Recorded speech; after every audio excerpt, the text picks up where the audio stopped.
Bienvenue sur le podcast de Transition Urbaine. Transition Urbaine, c'est une association sans but lucratif dédiée à l'accélération des transitions écologiques, sociales et démocratiques de la fabrique de la ville.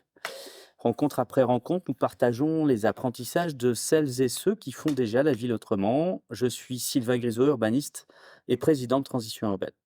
Alors, on est aujourd'hui en public dans les locaux de Césure à Paris, qu'on remercie d'ailleurs pour son accueil et son aide logistique.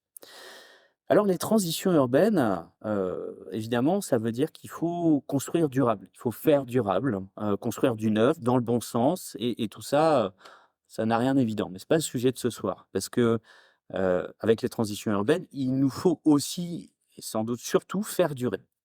Faire durer, c'est tenter de ralentir l'obsolescence du bâti et des infrastructures urbaines pour éviter de les mettre dans la poubelle bleue de la fabrique de la ville, c'est la déconstruction.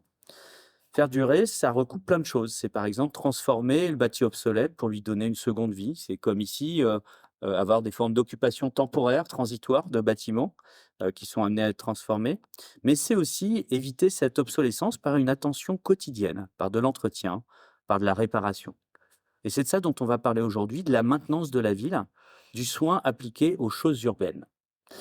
Et pour en parler, j'ai le plaisir de recevoir Jérôme Denis, professeur de sociologie à l'École des Mines, directeur du Centre de sociologie de l'innovation et co-auteur avec David Ponty d'un ouvrage intitulé Le soin des choses, politique de la maintenance. C'est un ouvrage qui a été publié en 2022, un ouvrage qui a fait pas mal parler de lui et qui va servir de base à notre échange. Une ville en pleine expansion. Les transitions à mener s'accumulent, l'énergie, l'agriculture, les mobilités. Monsieur l'administrateur délégué, vous êtes chargé de l'attribution et de la répartition des logements. Comment la situation se présente-t-elle? C'est une contribution au débat sur l'artificialisation des sols et les questions d'étalement urbain. On a privilégié la machine, la matière et l'énergie par rapport à l'être humain, hein. C'est pour ça qu'on ne recycle pas bien les téléphones. And then perhaps the defining trend of the 21st century is population growth. On a une responsabilité sur l'épuisement des ressources et une responsabilité sur la perte de biodiversité. Chaque échec va permettre la prochaine fois de faire mieux et chaque échec est autant instructif qu'un succès. Des projets d'urbanisme qui sont indispensables du fait d'une circulation toujours plus intense. Ce plan est un plan que le public notait peut venir voir. Il s'agit du plan de sauvegarde demain. Si on est une grande part du problème, on est forcément une grande part de la solution. On va peut-être couler moins de béton et miser plus sur l'intelligence et finalement changer de matière grise.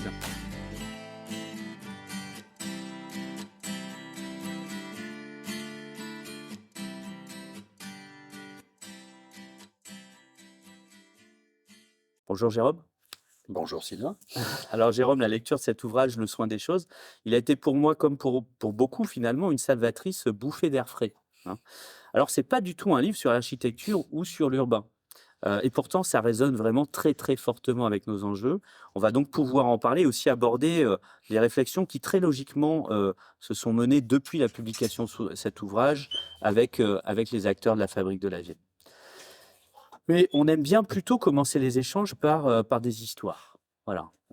Peut-être que tu pourrais commencer par nous raconter celle de la signalétique du métro, ou plus exactement l'histoire du chercheur qui se préoccupe de la signalétique du métro, pardon, et finalement ce nouveau monde qui s'est ouvert à vous, tous 2 chercheurs, au détour d'un panneau de la RATP, qui finalement était pas si neuf que ça. Oui, c'est effectivement notre première rencontre avec la maintenance avec David Ponty. C'est une histoire qu'on a déjà racontée et qu'on raconte dans le livre, mais qui a vraiment été importante parce que ça dit aussi quelque chose de la recherche. C'est-à-dire qu'on n'avait pas prévu de travailler sur la maintenance, ça c'était pas un programme de recherche qu'on a décidé in abstracto. Donc on est en 2006-2007 et on a un travail de recherche avec David qui est dans un programme, les premières ANR sur l'écriture et le rôle de l'écriture dans la ville. On a toujours étudié les espaces urbains. Dans la question de l'écriture dans la ville, il n'y avait pas que la ville, mais la question de la signalétique nous intéressait beaucoup. Et on se demandait comment on pouvait aller interroger cet objet graphique un peu anodin qui pourtant organise le monde, etc. On était assez fétichiste en bon latourien 1.0 sur ces questions-là. Et on a découvert, la RATP nous a ouvert ses portes. À l'époque, il y avait une fantastique, un département de prospective vraiment extraordinaire, qui avait reçu les plus grands chercheurs, les plus grandes chercheuses pendant longtemps, et qui nous a conseillé, enfin qui nous a ouvert les portes et qui nous ont dit qu'on pouvait étudier la signalétique du métro. Et on l'a étudié comme une innovation d'abord, puisque dans les années 90, la RATP avait initié un gros travail d'harmonisation et de standardisation de sa signalétique. Oui, il y a toute une production d'une esthétique, mais de règles, Ouais. de codification, avec toute une mythologie finalement derrière les signalétiques de métro, le métro de New York, la RATP, etc., etc. On est donc sur quelque chose d'extrêmement organisé, structuré, pensé. Oui, alors, c'est vraiment, c'est un dispositif en fait assez complexe, la signalétique. On vient de perdre un des grands typographes et designers de signalétique, mais il y en a beaucoup. Et parfois, on réduit la signalétique à la typographie seulement, la parisine, si je ne dis pas de bêtises, j'ai déjà oublié, Helvetica à New York, bon, qui est magnifique. Mais en fait, c'est beaucoup plus que ça. C'est un système de signes, c'est un système de couleurs complètement standardisé. Et en fait, on a commencé à nos premières réponses justement à nos questions de recherche qui étaient: «Comment est-ce que ça peut organiser le monde?» tenaient à cette question de l'organisation et de la standardisation. C'est-à-dire qu'on se disait: «Si la signalétique de Paris, qui était considérée en tout cas à l'époque comme l'une des meilleures du monde, fonctionne à ce point-là et si on investit dedans, c'est au titre de sa solidité, sa standardisation, le fait qu'elle est partout, tout le temps Paris». Et Latour avait eu ce terme qui disait que les faits scientifiques et une partie des connaissances et de la production scientifique fonctionnaient parce qu'on fabriquait des mobiles immuables, c'est-à-dire des choses qui pouvaient circuler, écrites notamment, sans se transformer. Et on voyait les panneaux, nous, comme des immobiles immuables. C'est là tout le temps, ça bouge pas. Et on finit cette enquête en allant retrouver notre interlocutrice principale, Madame Sklanka, qui s'occupait de la normalisation de la signalétique précisément, qui s'occupait aussi de décider, en tout cas de proposer des noms pour les nouvelles stations, etc. Elle avait un poste super intéressant. On fait la liste de tous les gens qu'on a vus. On a fait principalement des entretiens, on est allé voir les archives. Bon, on se dit qu'on a fini, et puis elle nous sort cette phrase qu'on redit régulièrement, qui a changé notre vie. Est-ce que vous êtes allé voir les gars de la maintenance? Non, nous ne sommes pas allés voir les gars de la maintenance. On veut y aller. On veut y aller pour plein de raisons. D'abord parce qu'on se dit: «Ah, il y a une maintenance de la signalétique, punaise, on n'y avait pas pensé». Et donc là, c'est immuable. En fait, non. Exactement. On va les voir. Première tournée, donc on va les voir, donc on fait l'observation participante, on les accompagne, on les suit, donc en première tournée, 5h30 à Montreuil, on part dans les camions, chacun de notre côté, et là on découvre des panneaux qui sont abîmés, rouillés, qui tombent, qui sont pas du tout comme dans la charte graphique, quoi, pour le dire simplement. Et on commence à se dire qu'on s'est trompé, qu'en fait, c'est pas vrai, les panneaux sont pas standards, c'est pas vrai, ils sont pas solides, c'est pas vrai, ils sont pas immuables, etc. Et après, en réfléchissant un peu et en commençant à analyser tout ça, on se dit: «Non, non, c'est pas du tout qu'on s'est trompé, c'est que pour qu'ils soient immuables, pour qu'ils changent jamais, il faut que des gens s'en occupent tout le temps». Voilà, et que c'est un processus et c'est le résultat d'une activité qui est l'activité de maintenance. Alors, ça nous parle du titre, ça nous parle des choses aussi, ça. C'est-à-dire que, et quelque part, il y a cette idée tout au long de l'ouvrage, et moi qui m'a aussi fait du bien, c'est puisque, en fait, les choses ne sont pas immuables, hein, elles ont donc besoin d'être accompagnées. On va venir évidemment sur la question du soin, et donc les choses inertes, ont besoin de soins, elles ne sont pas immuables, et finalement, il y a une forme de courbe naturelle de dégradation. Alors, plus ou moins rapide, hein, moi j'avais été, souvenir d'un bouquin, je ne l'ai pas repris là, Homo disparitus, je ne sais pas si ça te dit quelque chose, d'Alan Weissman. Plutôt une forme de fiction, mais assez documentée, bon, je sais plus si c'est bien ou pas. En tout cas, ça m'avait choqué. Pourquoi? Parce que l'hypothèse de départ était assez banale, c'est la disparition des hommes. Et si tout à coup, hop, on partait tous, voilà, on part, voilà. Et il raconte ce qui se passe derrière. Qu'est-ce qui se passe quand on part? Et en fait, les ouvrages d'art tombent très vite. Les ouvrages d'art, c'est les ponts, c'est les ouvrages de soutènement. Évidemment, il y a quelques problèmes avec les centrales nucléaires, et cetera, et cetera. Les eaux montent, dans les sous-sols. Enfin bref, il y a tout ça ne tient pas tout seul. Il faut qu'on fasse tenir tout ça. C'est ça la maintenance, en fait? Alors la maintenance, c'est une vaste question. Nous, c'est effectivement tout ça. Notre manière de le définir, parce que c'est un terme assez vaste et vague, et on veut qu'il reste comme ça, Ouais. c'est une préoccupation, une inquiétude sur la durée des choses. Et donc c'est l'art de faire durer les choses lié à cette inquiétude-là.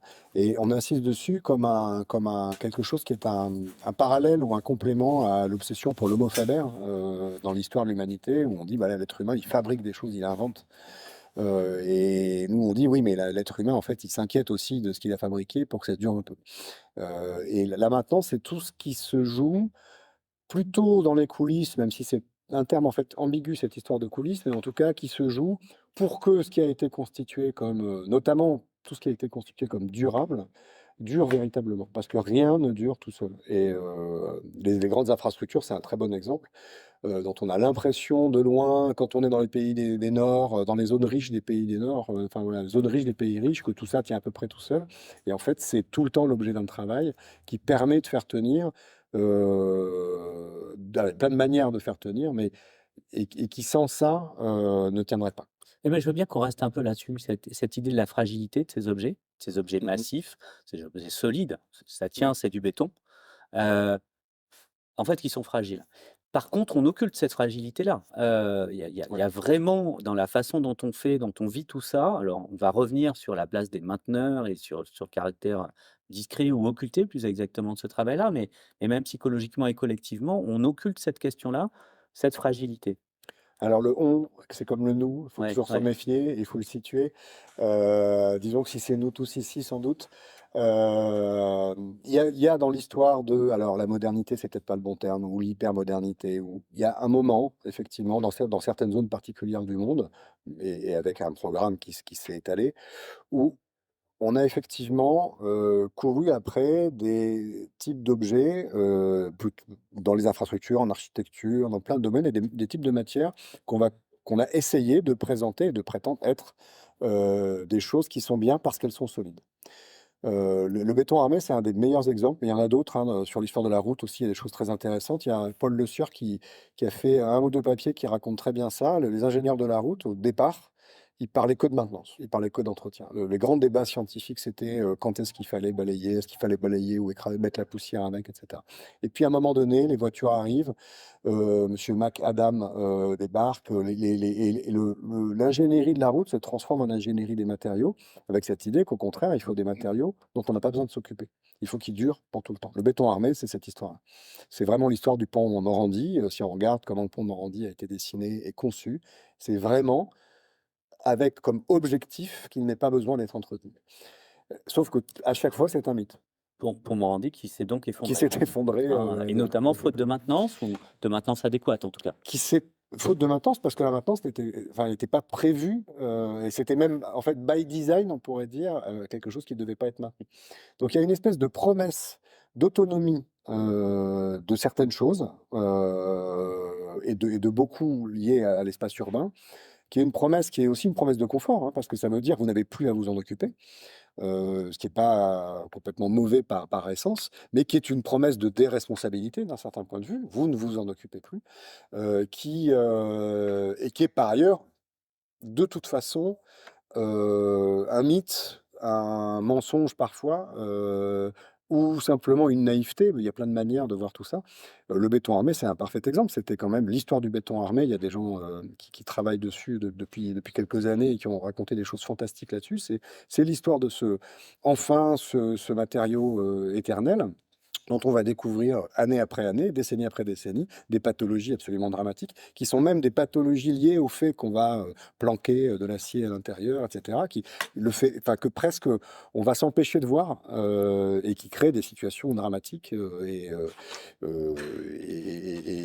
notamment parce que par des processus de carbonatation, par exemple, qui fait que le béton, l'acier éclate, le béton, gonfle, l'acier gonfle et le béton éclate, et en fait, on a nié tellement les fragilités que, on n'a pas prêté attention à la transformation de cette matière-là, et on n'a pas développé les compétences qui permettaient d'en prendre soin, et on doit le faire, un peu, en rattrapant le coup, quoi. Et c'est d'ailleurs le terme va nous ramener au titre, une fois de plus de l'ouvrage, hein, c'est le cancer du béton, le cancer des bétons, hein. pareil, qui est associé à de la mise en œuvre, qui est inhérent quelque part aussi, à ces techniques-là. Donc on a voulu nier cette fragilité, on n'a pas voulu la voir et puis aussi, se protéger, c'est associé à la présence de l'eau, donc de la pluie et cetera. Donc là, on retrouve tout ça. Bon, si le béton, si le bâti a un cancer, c'est bel et bien qu'il a besoin de soins, hein, qui doit être soigné. C'est aussi qu'on accepte, cette fragilité-là, fragilité a priori.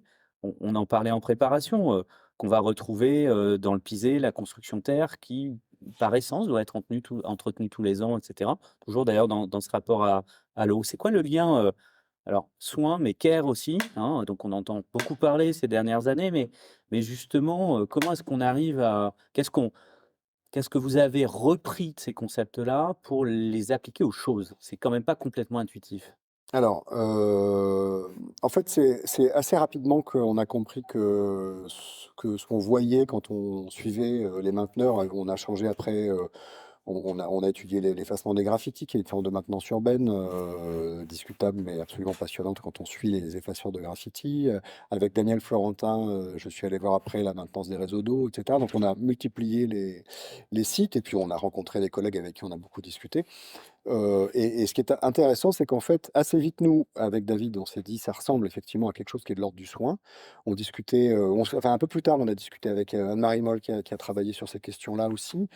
Et il y a plein de liens possibles. On les applique pas. C'est plutôt qu'on essaie de les faire discuter. Et en fait, c'est une conversation à deux voix parce qu'une partie des choses qu'on raconte, nous, a nourri aussi les travaux du Caire. On est en conversation avec quelqu'un qui s'appelle Maria Puig de la Bella Casa, par exemple, qui s'intéresse beaucoup à ces questions-là. Parce que ça perturbe aussi la vue sur le soin des personnes qu'on avait essentialisé un peu comme quelque chose du soin à l'humain. Alors que si ça ressemble au soin des choses, il faut peut-être rediscuter un peu tout ça. Parmi les lignes d'articulation et de lien, il y a précisément cette question de la fragilité slash l'autonomie. C'est-à-dire qu'en fait, je disais qu'on avait inventé des matériaux qu'on prétendait autonomes. Un des grands, et donc pas fragile, enfin solide et donc autonome. Et une des grandes questions dans les théories du soin, du care, mais le soin est un très beau terme en français qu'il ne faudrait pas hésiter à garder, il y a cette idée que on est tous fragiles. Voilà, c'est un des grands slogans des théories féministes du care. Ça veut dire quoi? On a tous besoin de quelqu'un d'autre, pour le dire simplement. Et qu'il n'y a pas un passage de seuil à C'est un ça. moment, hein, c'est une C'est sorte ça. de gradation, mais qu'on est tous fragiles par C'est la exemple. condition commune, il n'y a pas un état sain et un état malade. Un état malade, c'est plus compliqué. Donc c'est une grande lutte contre une partie de la médecine moderne, c'est des grands travaux. Mais un autre geste très fort et assez troublant de théories du care, parce que c'est encore loin d'être réglé, c'est de dire l'autonomie, il faut lutter contre une image de l'autonomie complètement, en fait, qui va à l'opposé de la prise en considération de ces fragilités. Oui, parce que si tout le monde est fragile, tout le monde a donc besoin de l'autre. Exactement. Et on est dans des interdépendances permanentes et il faut reconnaître cette interdépendance-là. S'il faut parler d'autonomie, c'est pas tout à fait dans les mêmes termes que encore on voit aujourd'hui tous les programmes, par exemple, de retour à la maison ou de maintien à la maison des personnes âgées ou de retour à la maison des malades, à une figure de l'autonomie qui est effectivement relativement problématique, qui consisterait à s'en sortir seul. Et si on pose cette question-là du point de vue de la technologie ou des objets, c'est une question assez vertigineuse parce qu'effectivement, cette idée, et aujourd'hui on n'arrête pas de s'en prendre encore plus dans les promesses et le tsunami de promesses d'autonomie, c'est-à-dire ces choses qui soi-disant feraient des choses toutes seules, hein, qui agiraient toutes seules, qui tiendraient toutes seules, qui sont en fait des opérations, comme pour l'autonomie des personnes, de masquage de tout un travail qui est bien là, mais qui est mal payé, qui n'est pas présent dans les récits les plus officiels de la modernité, ou même du politique, alors que ces acteurs et ces actrices sont là. Bon alors tu abordes, mais on y reviendra après parce que on reviendra après sur ce qu'est la maintenance parce que, évidemment, il va falloir qu'on parle des graffitis, mais pas que, aussi des Ford Mustang et puis surtout du corps de Lénine, hein. Bien sûr. Donc tu parlais des femmes et des hommes qui exécutent la maintenance, les mainteneurs, les mainteneuses, et souvent, hein, ce bouquin a pu être repris, derrière comme une forme d'éloge de la maintenance et des femmes et des hommes qui l'exécutent. Sans doute, il y a sans doute une part de ça, en tout cas de révéler, de montrer, et je crois que la sociologie du travail non plus n'est pas si loin que ça, de ton approche. Ça se traduit par des salaires faibles, aussi par des témoignages d'irrespect. Voilà. C'est à la fois négligé, mais c'est pas que des femmes et des hommes qui sont en bas de l'échelle. C'est aussi des organisations qui sont en bas de l'échelle. C'est aussi des filiales dans des groupes de construction dans lesquels ceux qui construisent, sont en haut et ceux qui font la maintenance derrière sont en bas. Heu, c'est finalement une quasi-absence, hein, dans le processus de conception de celles et ceux qui derrière vont prendre le relais, hein, en tout cas sur l'acte de bâtir, hein, sur la construction.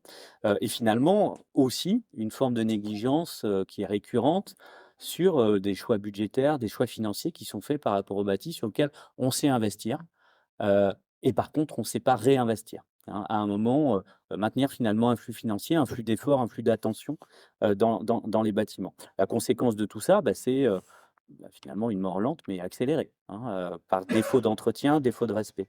Je veux bien que tu reviennes un peu là-dessus, sur cette forme d'asymétrie, à la fois des personnes, mais aussi des organisations et finalement des fonctions, entre la conception, le neuf, cet éloge de celui qui pense et qui construit, et finalement cet oubli de ce qui se passe derrière. Ça a beaucoup aujourd'hui de traduction, dans l'organisation finalement de la chaîne de valeur de la fabrique de la ville. Ah oui, c'est quelque chose qui est complètement ancré dans plein d'éléments, à la fois effectivement dans la relation à la conception. Ça fait quasi un an là qu'on a lancé un séminaire avec l'agence Co qui s'appelle Architecture et Maintenance, enfin maintenir ce qui nous tient, et qui pose précisément ces questions-là. On mettra le lien dans les commentaires du podcast là, parce qu'il y a pas mal de publications d'ores et déjà et puis pas mal d'événements qui sont à venir. Il y a effectivement, on fait des synthèses de ces séminaires et puis on annonce les prochains, puis il y aura d'autres choses à l'horizon. Une des questions principales, c'est celle-là, c'est de comment est-ce qu'on pourrait réintégrer un peu mieux, comme ça se fait par ailleurs dans d'autres domaines et dans d'autres endroits, et ça se fait déjà à certains endroits. La ville de Paris, par exemple, est un bon exemple pour ça. Intégrer un élément important, c'est que c'est non seulement c'est la reconnaissance du travail de la maintenance, mais c'est l'expertise des mainteneurs et des mainteneuses. On y reviendra peut-être, ce qui est une question fondamentale. C'est parce que c'est pas reconnaître pour reconnaître, c'est reconnaître parce qu'en fait, il y a là une forme d'expertise de la vie réelle, de la ville, du bâti. Comment intégrer ça dans la conception sans que ce soit non plus une version extractiviste complètement en disant on reste nous concepteurs de notre côté. C'est-à-dire comment aussi faire venir les concepteurs, que ce soit les designers ou les architectes. On avait eu ça sur la signalétique du métro, on avait vraiment compris aussi certains types de dispositifs qui n'avaient pas été du tout conçus pour être maintenus. C'était le même enjeu. Évidemment, sur la fabrique de la ville, c'est des enjeux encore plus vastes. Mais comment déplacer un peu ces choses-là? Alors, tu l'as dit dans ton introduction, c'est une question pour les architectes aujourd'hui qui est fondamentale, parce que même les grosses agences commencent à se dire qu'ils vont plus pouvoir faire de neuf, ou vraiment plus beaucoup. Et que finalement, s'ils deviennent des agences d'architecture, de réhabilitation, voire de maintenance, comment est-ce qu'on peut imaginer rester architecte, surtout en France, en étant simplement, entre guillemets, mainteneur ou en faisant des formes un art de faire durer un peu différent. Ce qui a existé, en fait, il y a déjà longtemps, ce qui existe ailleurs dans le monde, évidemment. Ça, c'est une première question, c'est comment travailler les frontières entre conception, réalisation, maintenance. Et voilà, il existe des dispositifs qui s'appellent précisément ça en architecture, les CREM, qui sont des marchés spécifiques, conception, réalisation, exécution, maintenance, exploitation, maintenance, et mais où en même temps, à l'intérieur de ces schémas-là, alors c'est pas vraiment les concepteurs qui sont les mieux placés et qui récupèrent un Non, c'est le constructeur. les constructeurs, Ouais, hein, bien sûr. et les très grosses boîtes. Mais malgré tout, ce dispositif-là, si on arrive à déplacer un peu les jeux de pouvoir, pourrait avoir certaines vertus.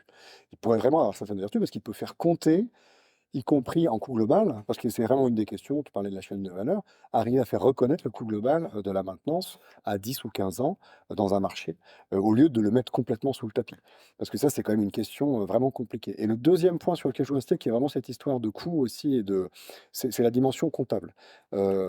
Sur la couverture du livre, il y a une artiste qui s'appelle Merle Laderman-Jokeres, qui est la grande déesse, la marraine des Maintenance and Repair Studies, qui est le genre c'est le collectif ou la communauté plutôt qu'on a monté avec nos collègues, qui très tôt a fait le lien entre le travail qu'elle faisait à la maison et le travail qui se faisait dans la ville. Donc, vraiment, et qui a appelé ça du maintenance art, en disant que ça avait un lien avec le care, etc. Mais un des points qu'elle soulignait, c'est que dans la ville de New York, qu'elle connaissait très bien, puisqu'elle a été ensuite artiste, elle est toujours d'ailleurs artiste, comment on dit, associée, on va dire, au département de propreté à titre gratuit. En fait, on sait investir, mais c'est pas qu'on sait pas réinvestir, c'est qu'on sait pas faire du fonctionnement. Le problème, il est là, en fait. Parce qu'on peut réinvestir. Si on réinvestit, c'est qu'on a laissé suffisamment se dégrader pour faire un réinvestissement, c'est-à-dire du gros travaux, quoi. Éventuellement du remplacement, enfin, voilà, du grand remplacement, c'est pas le bon terme.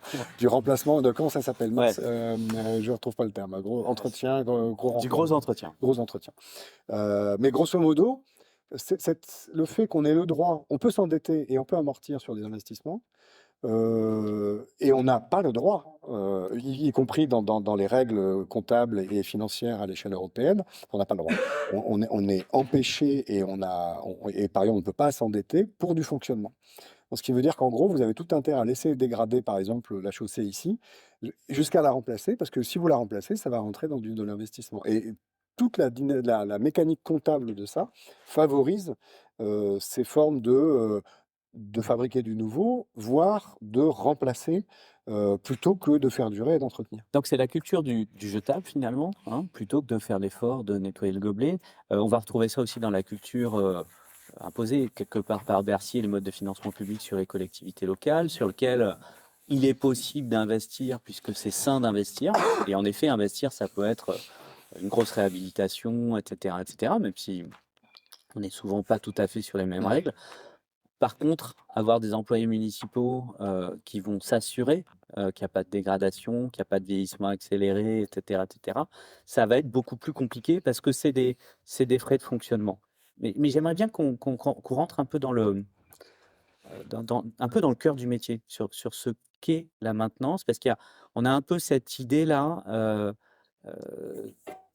Alors oui, on a compris que les choses s'usent et donc on n'a pas des choses neuves qui tout à coup tombent en panne et qui vont à la poubelle. On est vraiment sur une forme de courbe décroissance puisque tout est fragile, tu nous l'as dit. Euh, pour autant, la maintenance, c'est pas que ralentir, négocier avec l'usure, je crois que c'est un de vos termes. C'est pas que ralentir ce processus-là. Maintenir, c'est aussi transformer. J'aimerais bien que tu nous racontes là l'histoire, alors qui est un peu à la marge évidemment des choses, mais quelque part du corps de Lénine, qui est conservé depuis très longtemps avec une question, c'est est-ce que le corps de Lénine est encore le corps de Lénine? Alors, là, j'en ai pour. Donc là, chapitre 5, il y a un livre à l'intérieur du livre, je ne sais plus combien il y a de pages, mais c'est des grandes questions qui sont à la fois très concrètes, très pratiques et très philosophiques, comme tu viens de le noter. Alors déjà, c'est Alexei Yurchak qui a travaillé là-dessus, qui a fait un très beau papier, plusieurs papiers même, et il a fait un petit livre en français d'ailleurs, qui est sorti il n'y a pas longtemps, qui raconte l'histoire de la préservation du corps de Lénine. On ne peut pas la raconter en entier, mais elle est absolument passionnante. Deux choses.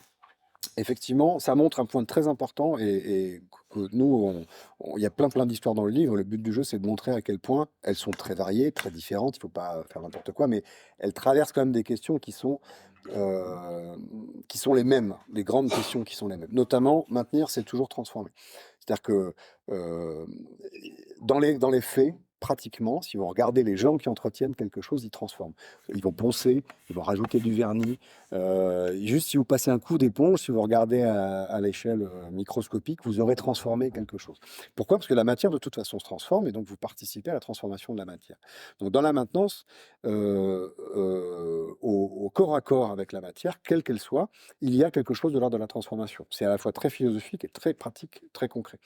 Même les situations dans lesquelles on prétend que rien ne change jamais, exemple la signalétique du métro ou le corps de Lénine, c'est au contraire parce qu'on change beaucoup de choses et qu'on s'autorise à changer beaucoup de choses. On peut remplacer les panneaux pour que la signalétique reste la même.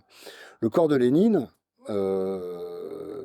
histoire très compliquée, mais en gros, à partir d'un certain moment, alors que c'était pas du tout prévu, parce que je vous rappelle, on a un URSS dans les années 20, il n'est pas question de faire durer les corps, on va pas faire des trucs qui ressembleraient à de la religion, mais il se trouve qu'ils durent un peu, et puis des scientifiques se disent, punaise, en fait, enfin, ils testent des trucs, puis ils disent, on peut le garder pour tout le temps. 100 ans après, il est toujours là. Biologiquement, la peau de Lénine est vivante. C'est important. Donc c'est pas n'importe quoi. Elle est vivante, scientifiquement, biologiquement parlant, parce qu'elle est cultivée. Elle n'est pas simplement, il est pas empaillé.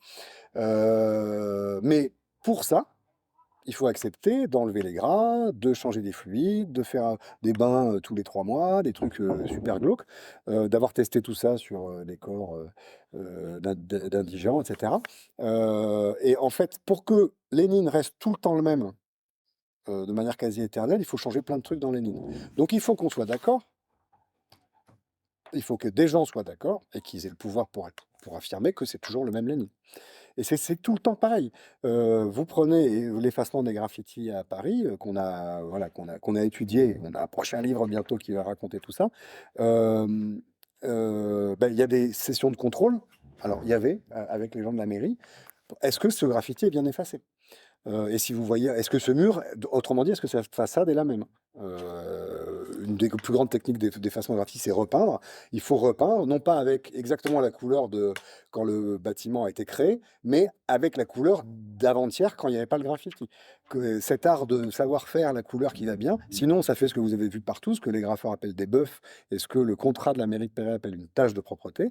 Vous faites un carré, un peu plus blanc, un peu plus beige, et donc là vous allez avoir une sanction. Enfin, pénal, non, une pénalité en disant, ben non, c'est pas le même mur. Donc cette question de la transformation, elle est là. Il faut rajouter une couche de peinture, par exemple. Mais il va falloir se mettre d'accord sur la question, est-ce que c'est le même ou pas? Alors nous, en tant que chercheurs, nous, c'est pas une question qu'on va se poser, ça nous intéresse pas. C'est d'aller voir comment les gens se débrouillent avec cette question-là qui nous intéresse. Oui, parce qu'il y a des savoir-faire. Il y a vraiment un savoir-faire dans le contact avec la matière et finalement, des formes de jugement, d'arbitrage qui se font à tous les niveaux, que ce soit au contractuel, mais aussi au petit matin, par un ouvrier qui est là devant le mur et vous le racontez de mémoire, hein, mais le rapport tactile, à la surface du mur, on nettoie, on ponce, on passe un coup de peinture et cetera et cetera. Quoi qu'il en soit, ça veut dire que les choses s'usent. Et ça veut dire que la maintenance, s'en préoccuper, en prendre soin finalement, permet, de prolonger l'usure, de repousser l'obsolescence. Mais quoi qu'il en soit, c'est une transformation. Toujours, c'est toujours une transformation. Et cette transformation, un point important, c'est qu'effectivement, même s'il y a des règles, même s'il y a des doctrines, on parle aussi de conservation patrimoniale, par exemple, hein, où là, les doctrines, ça y va, hein, les doctrines internationales qui expliquent ce qu'il faut faire, ce qu'on a le droit de faire, pas le droit de faire, etc. Tout ça est passionnant parce que ça pose la question de qu'est-ce que le même, qu'est-ce que c'est pas le même. De toute façon, toutes ces questions très philosophiques, elles vont se jouer pratiquement dans le contact avec la matière et avec les produits, les instruments, les outils. Et l'exemple le plus évident pour ça, c'est de comprendre ce que font les restaurateurs d'art, qui eux se retrouvent avec des choses très particulières. C'est-à-dire, pour le coup, vous ne pouvez pas remplacer des grandes parties de la Joconde, par exemple. Je prends l'exemple de Fernando Dominguez Rubio, qui est Faire une tache de propreté sur la Joconde. ben, ça se fait pas, voilà. Alors on a des histoires de restauration mythiques ratées, hein, il y en a eu plein, mais c'est un cas intéressant parce qu'effectivement, le corps de Lénine, c'est un cas particulier, puis on en fabrique une espèce de chose qu'on peut remplacer comme ça pour le garder. Précisément parce qu'on est en URSS et qu'en fait, on a un rapport très matériel à la vie et à ce que c'est qu'un corps humain. C'est pas sanctuarisé du tout, hein. Du côté des œuvres d'art, par exemple, on est très embêté parce qu'effectivement, on ne peut pas tout remplacer, c'est impossible. Donc, on va faire que ralentir une disparition future inévitable, parce que la matière, quoi. Et on va faire des petits trucs. On a le droit de faire des toutes petites choses. Et là, c'est super intéressant parce que justement, cette question très métaphysique, où commence l'environnement et où s'arrête l'objet, ben, les restaurateurs artistiques, ils ont un coton-tige, ils font comme ça, comme ça, comme ça. Et à un moment donné, ils arrêtent et disent, bah, ça, c'était la poussière. Et ça, c'est c'est Mona Lisa. Et il n'y a que leur geste qui fait cette différence-là. On peut l'avoir écrit dans tous les... Ça ne se fait que dans ce geste-là. Ce que Fernando Dominguez Rubio, qui a travaillé sur la Joconde et sur le MoMA, appelle de la métaphysique manuelle. Manuellement, je dis que c'est cet objet qui reste le même quand je fais ça. Ou du soin, parce que le soin est tactile, parce que le soin est un acte de respect aussi, en tout cas un acte d'attention.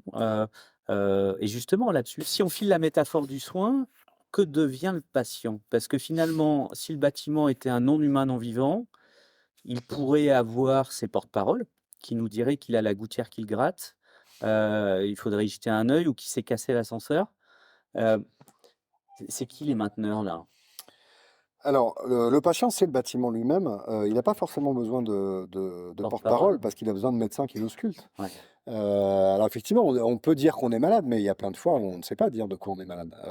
Et les mainteneurs sont des médecins qui auscultent, ou des aides-soignantes ou voilà, c'est exactement ça. C'est-à-dire que les bâtiments parlent eux-mêmes, hein, dans un sens, ils émettent des signes de leur usure, ils émettent des signes de leur maladie, Oui, mais entre encore guillemets. faut-il les écouter. Complètement. C'est pour ça que c'est dans les mainteneurs et les mainteneuses sont celles qui arrivent à se brancher sur, la matière, d'une manière ou d'une autre. Alors après, parfois c'est très, tactique, pardon, tactile, parfois c'est très multisensoriel.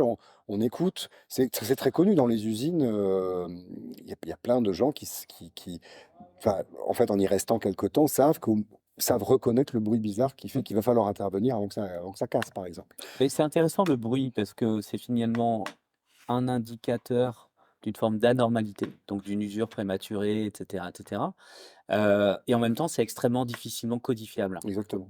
et donc la transmission de ce savoir-faire nécessite d'en passer vraiment par l'humain et la relation.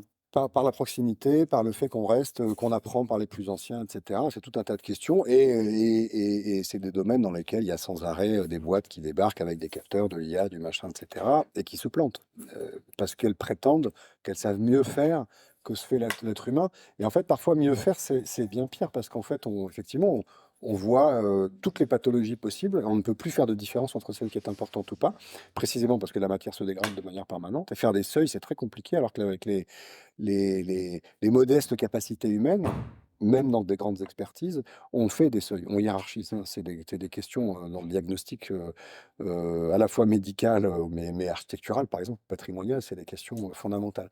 Donc c'est un point important et cette idée d'être à l'écoute de la matière, soit presque dans un corps à corps, mais parfois avec plein d'outils, l'équivalent du stéthoscope ou de je ne sais quoi, de la radio, et cetera, parce qu'il y a quand même des situations de maintenance qui sont hyper outillées.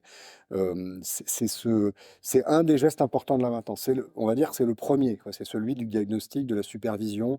C'est même pas le diagnostic, c'est je vérifie que tout va bien. Et bah, ici, on avait interrogé les mainteneurs de césure dans le cadre de notre séminaire. Bah, ils font ça, hein. Il y a les usagers qui sont censés faire gaffe, à qui on dit faites gaffe, s'il vous plaît. Alors, très difficile dans césure de leur dire de faire gaffe parce que tout le monde pense que tout est dans un état lamentable et que donc c'est pas grave, quoi. Je leur dis faites gaffe, signalez-nous ça et ça et ça et ça. Il y a aussi cette question-là, hein, qui est capable de signaler, comment. Et puis il y a les gars qui font leur tournée, qui vérifient, qui savent, qui regardent, qui savent là où il peut y avoir plus de problèmes qu'ailleurs, etc. Et puis la deuxième aspect, c'est quand on intervient. C'est-à-dire que c'est ce que j'évoquais tout à l'heure, c'est qu'une fois qu'on intervient, il faut aussi faire attention à pas intervenir trop ou à ne pas intervenir assez, etc., etc. Mais ça, c'est pas, il y a aucune version en général de ça. C'est toujours pris dans une configuration particulière, dans des entreprises, dans des organisations, avec des règles, avec des attendus de la normalité, avec tout un tas de choses qui sont très, très, très différentes d'un monde à l'autre. Donc, on oscille toujours entre la maintenance et ces questions-là en général, parce qu'il y a des questions très génériques, mais c'est quand même toujours très, très, très situé et très pris dans des configurations très différentes. Je veux bien qu'on revienne dans un dialogue non plus avec, avec l'objet, mais avec l'architecte, ou plus exactement l'acte de conception de façon plus générale. Heu, je disais en introduction, hein, on passe de faire durable à la nécessité de faire durer, hein, et donc là, évidemment, ceux qui ont le savoir-faire durer, les mainteneurs, doivent intéresser et intéressent les concepteurs de façon plus générale, de façon à arriver à concevoir des choses qui durent. Je faisais un entretien il y a pas très longtemps avec un gestionnaire d'immeuble, un gestionnaire de HLM qui disait combien il a passé toute sa carrière, à expliquer que non, il fallait pas que les portes d'entrée soient vitrées de haut en bas, parce qu'il y avait forcément quelqu'un qui allait taper un coup de pied sur, la partie du bas et qu'une partie du bas solide, c'était quand même pas mal et que là, il venait de réceptionner un bâtiment avec une grande baie vitrée. Voilà, donc dont acte, on sait comment ça se passe et cetera. Mais cette absence de dialogue, alors on en parle souvent, toi justement, qu'est-ce que tu dans les changements de culture qui sont aujourd'hui en cours, dans les changements de pratiques, ces grandes transformations, hein, qui sont aujourd'hui, en acte dans la fabrique de la ville, est-ce que tu entends une meilleure écoute finalement de ça? et une capacité à la fois à écouter de la part des concepteurs, mais aussi à prendre la parole de la part des mainteneurs, qui sont aussi très modestes, voire trop modestes? Oui, c'est une question vraiment compliquée. En fait, on a des cas et il se trouve que le séminaire est vraiment le lieu où on découvre des cas remarquables, la mairie de Paris. La mairie de Paris, elle a ses mainteneurs en régie. Déjà, ce qui est pas forcément, ça veut pas dire que tout système d'externalisation est mauvais en soi, hein, mais elle a ses mainteneurs en régie et progressivement, ils ont fait remonter, je sais plus comment c'est, le bloc ou le cahier des impondérables. C'est-à-dire que, ils ont listé des choses que leur redisaient les ateliers de maintenance systématiquement, sur le bâti, sur des types de portes, sur, là où les chauffe-eau doivent être, comment ils doivent être, quelle taille ils doivent faire, et cetera.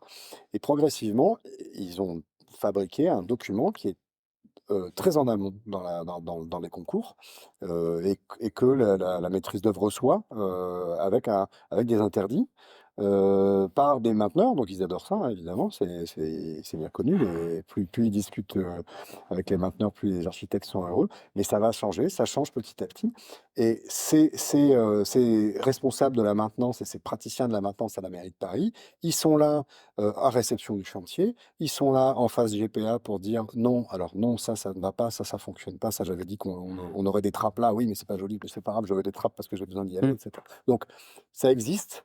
Après, on a des contre-exemples, et le contre-exemple le plus dingue qu'on ait eu, c'est un étudiant de l'école des mines qui fait un stage à la société, enfin chez Artelia en assistance à maîtrise d'ouvrage à la Société du Grand Paris, qui nous raconte que effectivement la ligne 15, les premières gares de la ligne 15, à 15 jours d'être réceptionnées, en tout cas une première phase de réception, n'avait aucun plan de maintenabilité. Parce qu'en fait, là aussi, c'est une question de contractuel. On avait identifié une maîtrise d'ouvrage et une maîtrise d'œuvre pour les gares. On n'avait pas encore les exploitants. Donc, il n'y avait personne avec qui parler. Et là, en 15 jours, là, ils se sont vraiment hurlés dessus pour renégocier les capacités que ces gares-là soient maintenables. Tout simplement, ce qui est quand même sidérant, c'est des grandes infrastructures. Après, on a d'autres cas. On a un cas assez passionnant. C'est ce que la défense fait depuis quelque temps, qu'on a eu en décembre, qui, la défense s'est trouvé être, côté espace public, à la fois aménageur et exploitant. Pour plein de raisons compliquées. Ils n'ont pas refilé le bébé de l'exploitation aux collectivités, parce que notamment ils sont un peu trop nombreux et que personne n'en veut. Je simplifie un peu. Mais ils se sont trouvés à la fois aménageurs et exploitants. Par ailleurs, à avoir des directions, puis finalement une seule direction commune avec ces deux activités, donc dans la même entreprise. Et ils ont inventé, de manière compliquée, mais petit à petit, une manière d'aménager, puis après de faire les appels à projets, qui se branchent directement sur la capacité future de l'exploitation. Alors, tout est externalisé, mais ils ont quand même 150 personnes qui s'occupent de l'exploitation, donc ça descend assez bas dans la hiérarchie de la maintenance de ce lieu-là. Et sur le premier projet qui sort de cette manière-là, qui est le parc à la Défense, eh ben, il a été entièrement discuté, pas simplement sur est-ce que c'est beau, est-ce que c'est comme on avait dit qu'on avait, mais aussi sur est-ce qu'on va pouvoir l'exploiter. Tu me mets cette essence-là d'arbres ou de plantes, très bien. On n'a pas et il n'y en a pas en France, des gens en exploitation qui sont des jardiniers de Versailles. Donc, en fait, si tu me mets ça, dans 5 ans, c'est mort. Est-ce que ça te va? Non. Alors tu me mets autre chose, on en discute. Et ces allées-là, on a besoin qu'elles soient comme ça qu'elles soient comme ça parce qu'on a les petites camionnettes qui passent, et cetera, et cetera, et cetera. Et ce travail qui est, comme tu dis, un double apprentissage, c'est-à-dire un apprentissage évidemment des archis paysagistes en l'occurrence, d'entendre les remarques des exploitants et des mainteneurs, mais dès la phase pro, que les mainteneurs sachent quoi dire à un moment où on n'est pas encore dans le détail précis de certains trucs, mais se permettre de dire des choses et commencent à énoncer des besoins, des non-savoir-faire ou des savoir-faire qui permettraient de. Alors, il ne faut pas que ça devienne un lieu de crispation et de figement, d'impossibilité de faire quoi que ce soit.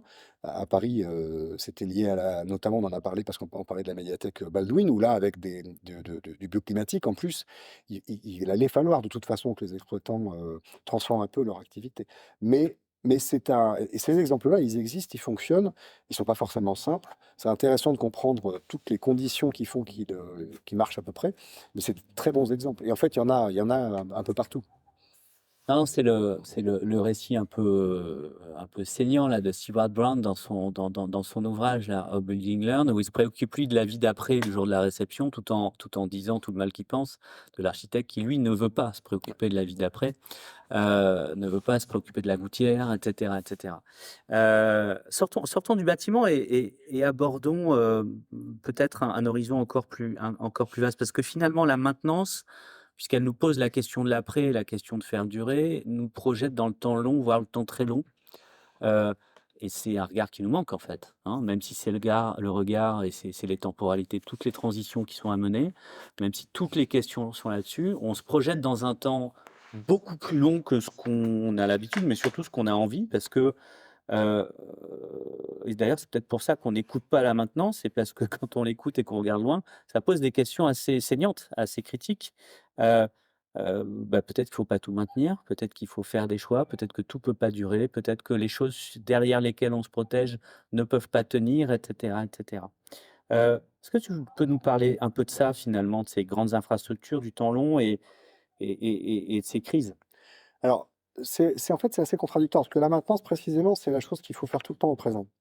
Donc ça projette dans aucun temps. C'est-à-dire Ouais, mais on que parle aussi de maintenance oui, préventive. mais justement, je vais y venir, je vais y venir. C'est une activité, et Pierre Caille le raconte assez bien dans son bouquin qui s'appelle Durée, qui est vraiment qui déplie le présent. C'est-à-dire que on est obligé de le faire ici et maintenant. Si on arrête de le faire, on coince. Par contre, ce que tu évoques, c'est la question précisément de pourquoi on maintient quoi et qui décide, grosso modo.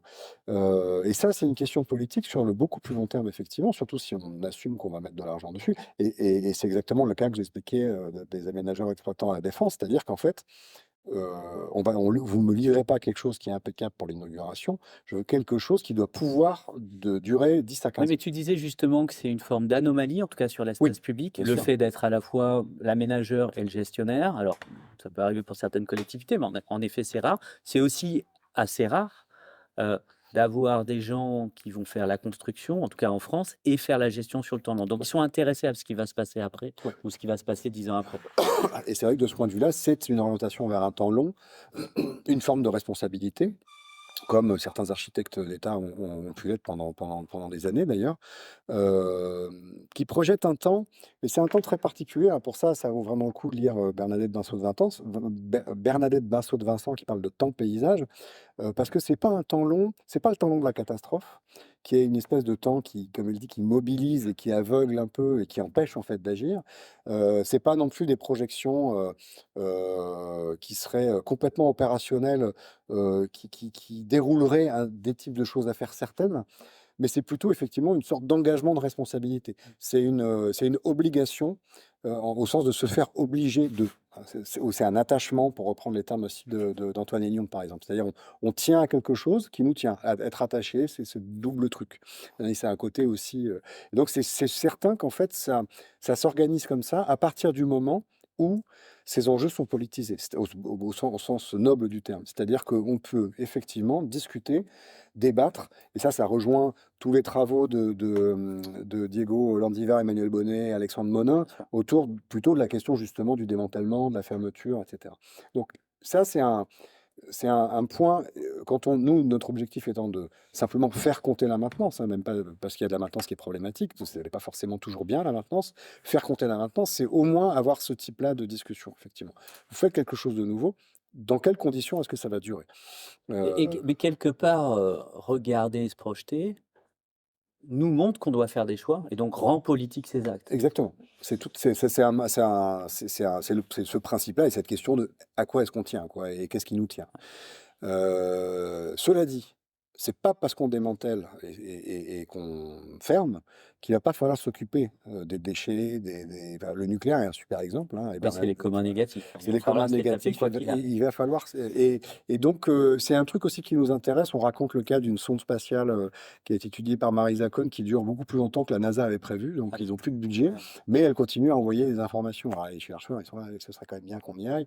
Et en fait, il y a toute une équipe de la NASA qui se retrouve à s'enfermer professionnellement dans un vieux langage informatique qui va pas suivre les réformes informatiques de la NASA et qui va accompagner cette vieille sonde jusqu'à ce qu'elle disparaisse pour continuer à, voilà, à recevoir ces informations et à s'en occuper. Mais c'est malgré eux, c'est-à-dire que c'est la sonde elle-même qui dure trop longtemps et qui est têtue un peu. Hein, C'est vraiment de l'attachement dans les deux sens. C'est de l'attachement dans les deux sens. Et ça, c'est un point super important parce qu'il y a vraiment cette version aussi un peu sombre de la maintenance, c'est qu'il faut quand même de toute façon s'occuper de tout. Rien ne disparaît sur Terre. Et un enjeu vraiment pas simple, c'est que les déchets nucléaires, par exemple, il y a deux solutions. Et Bernadette Vincent fait partie des gens justement qui discutent de ça. Pourquoi on veut les enterrer sous le sol de manière complètement même irrémédiable, etc. Parce qu'on ne veut plus justement avoir à se dire qu'il faut qu'on s'en occupe. Ce qui est une folie, enfin, personnellement, je pense que c'est une folie complète. Alors que ce que raconte Vincent, c'est au contraire, il faut qu'on les toujours là pour bien se rappeler qu'il va falloir qu'on se débrouille et qu'on est responsable de ça. Mais le plastique, par exemple, le microplastique, la dégradation du microplastique et la question du plastique sont vraiment très compliquées parce que à un moment donné, c'est plus rien. C'est-à-dire que c'est tellement éparpillé partout et c'est tellement que c'est même pas maintenable. C'est-à-dire qu'on produit des conditions, des choses et des déchets qui ne sont pas maintenables, dont on ne peut pas prendre soin et qui nous échappent complètement parce qu'elles changent d'échelle, elles se dégradent et c'est ni un objet ni une chose, c'est au-delà de tout ça. Alors là, tu ouvres le champ sur les microplastiques et les déchets nucléaires. Il y a beaucoup d'exemples dans le bouquin. Écoute, une petite question finale, enfin pas petite en fait, hein, c'est une question plus personnelle qu'on pose à chacune et à chacun pour finir. C'est quand le front des mauvaises nouvelles s'assombrit sur les questions écologiques, démocratiques et même géopolitiques en ce moment. C'est quoi le rayon de soleil qui te donne l'énergie pour espérer et agir? Punaise, j'en vois pas beaucoup là. Non, mais si, c'est de rencontrer des gens qui sont dans ces métiers, dans ces activités-là. C'est-à-dire que systématiquement, je découvre des zones d'expertise en fait. Enfin, mes rayons de soleil à chaque fois, c'est la connaissance, l'intelligence des gens. Donc c'est de rencontrer des gens dont je découvre l'intelligence et la subtilité des situations dans lesquelles elle et il se trouvent, qui fait un peu. Mais c'est toujours très micro et c'est ça qui m'intéresse aussi avec cet objet-là, c'est que c'est des petits gestes, c'est des petites choses, on a l'impression que c'est pas politique, mais ça l'est quand même. Eh bien, cet épisode touche à sa fin. Jérôme Denis, merci beaucoup d'avoir accepté l'invitation à ce podcast de Transition urbaine. Alors, je rappelle le titre de l'ouvrage, on mettra toutes les références, et tu en as cité un certain nombre, mais en tout cas le vôtre, donc avec Denis Ponty, Le soin des choses, politique de la maintenance, aux éditions de la Découverte. Merci à tous nos auditeurs et auditrices pour votre écoute, et puis n'hésitez pas à vous abonner à notre newsletter, à retrouver sur transition.city, avec un S à transition, évidemment. À très bientôt.